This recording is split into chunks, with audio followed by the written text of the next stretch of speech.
بسم اللہ الرحمن الرحیم۔ سامعین محتشم، ترمذی شریف کے اندر حدیث پاک ہے، حضور علیہ الصلاۃ والسلام فرماتے ہیں یقیناً اللہ تبارک و تعالی میری امت کو گمراہی پر متفق نہیں فرمائے گا، اور جماعت پر اللہ تبارک و تعالی کا دست کرم ہے، اور جو بھی جماعت سے الگ ہو گیا، جماعت سے کٹ گیا، اس کا ٹھکانہ جہنم ہے، وہ علیحدہ جہنم میں جائے گا۔ سامعین محتشم،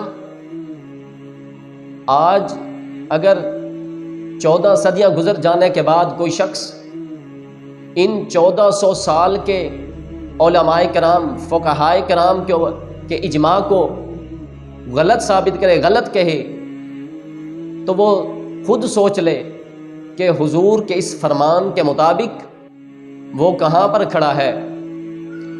عزیزان محتشم، ہمیں بھی چاہیے کہ حضور علیہ الصلاۃ والسلام کے اس فرمان کو مد نظر رکھتے ہوئے جماعت کے ساتھ وابستہ رہیں، اور اسی کے اندر ہی کامیابی و کامرانی ہے۔